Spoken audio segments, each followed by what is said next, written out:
Hi everyone, it's Kelly, and welcome to my channel. I thought I would love to share with everyone the real path of Jesus's reincarnation, and I'll be referencing text directly from Archangel Michael from my second book, my first book, Into the White Light. All right, so here we go. I hope it moves you. The Archangel said, I would like to describe the actual resurrection of my Master Jesus Christ because it is part of the Trinity.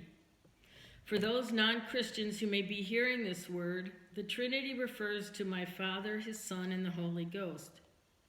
For those listeners of the Baha'i faith, I hope I said that correctly, excuse me if I didn't, and other less traditional faiths of the Christian-based world, the Trinity is called the grand cycle of life and the grand finale of death.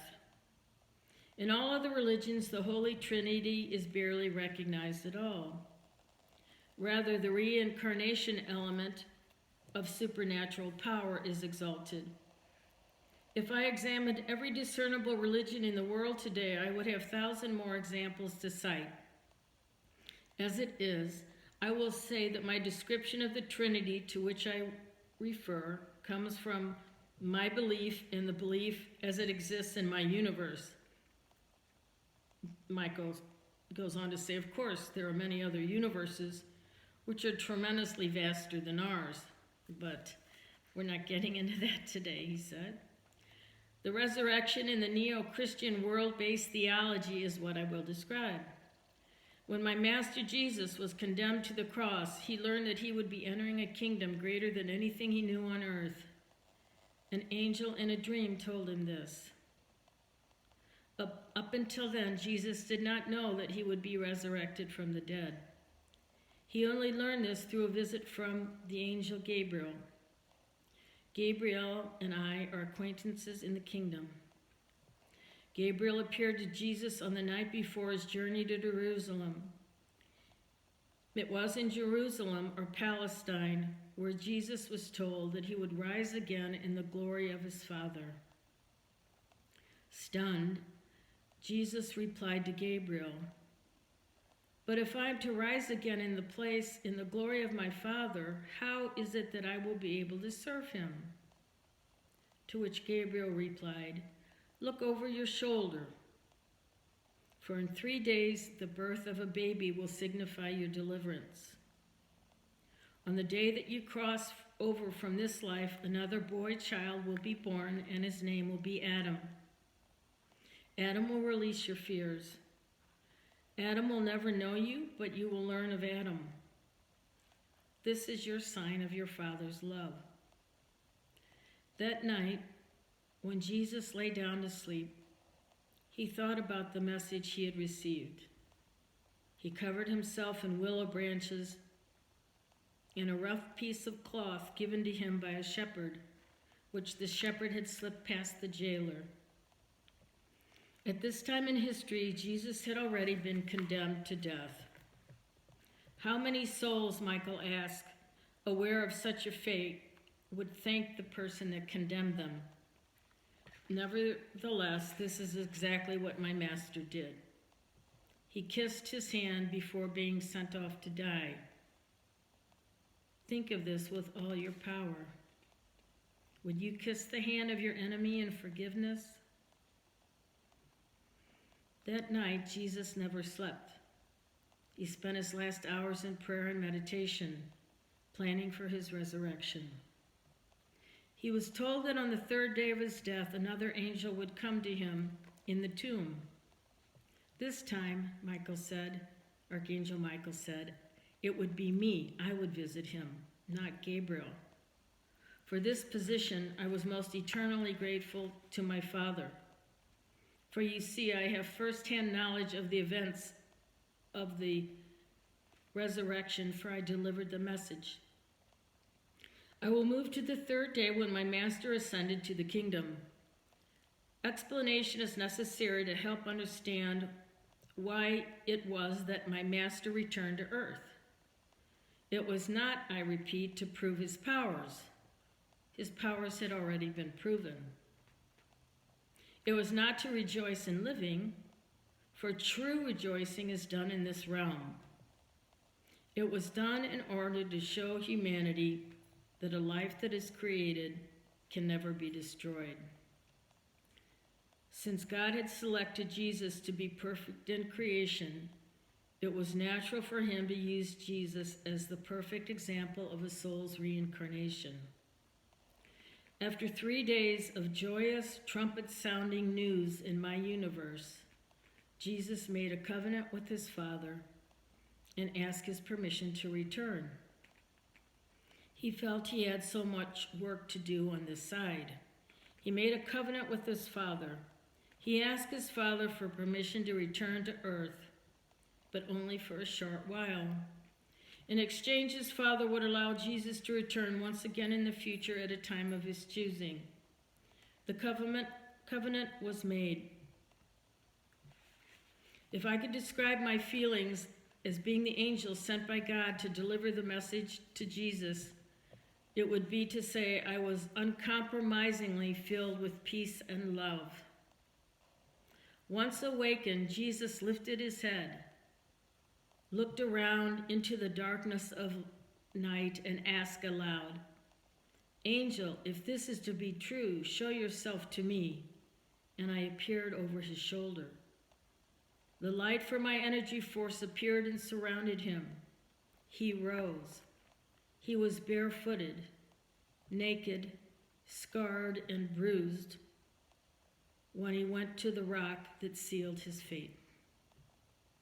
It was I, along with Jesus, who moved the rock from the wall where it was resting. My master's burial was above ground. Jesus saw Mary after leaving the tomb. Mary was an earth angel. She was told of the resurrection days earlier. She greeted Jesus as any mother would greet their son, with their hands cradling his face, and sang, my son, they told me of your coming." Mary blessed her son and held his hand as they walked down the dirt path to the town of Nazareth. From there, Jesus asked her to go to safety. She obeyed her son, and he set forth into the city.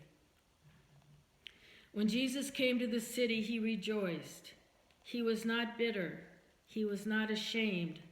He was not filled with hate, for his Father asked him to come for humanity.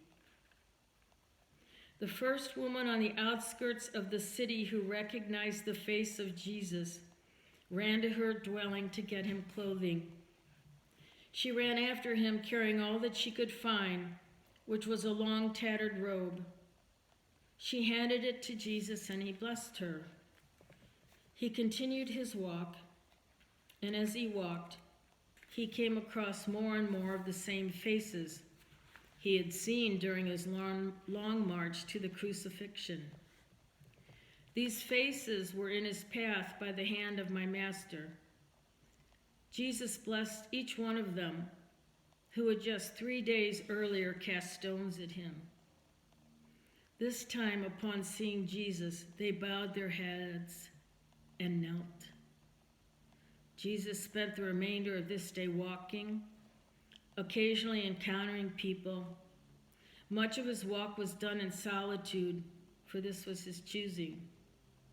By nightfall, on the first day, Jesus was instructed to meet his Father near the olive tree on the highest mount in the city. Obediently, Jesus followed his command. Once on the mount, Michael continues, my master convened with his Father, and 2 angels flew Jesus to the other side.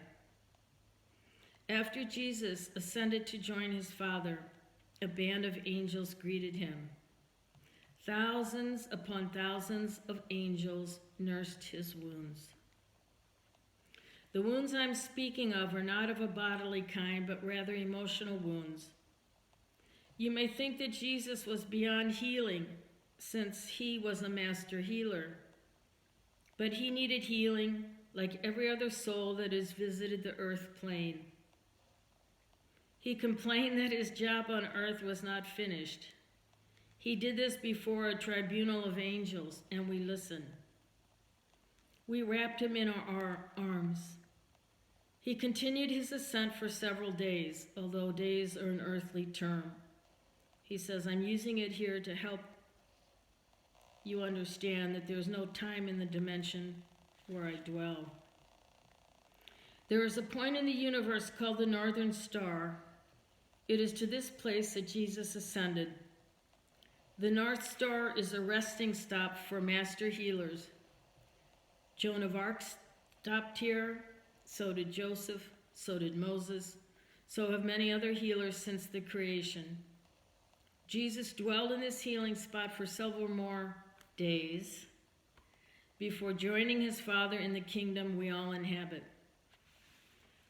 Michael goes on to say, I have spoken to Jesus many times, of course, since his crucifixion. Whenever a soul is especially wounded, they arrive in the footsteps left by Jesus. His energy transcends all earthly logic and reason. If you doubt my words, look into a mirror. Examine the lines on your face. For every line you see is a mark from the tears of my master. That is why all humanity ages and changes physical form. The lines are there for a purpose. They are to remind humanity of the path Jesus walked before his resurrection. Thank you very much for watching and subscribing, and many blessings to you.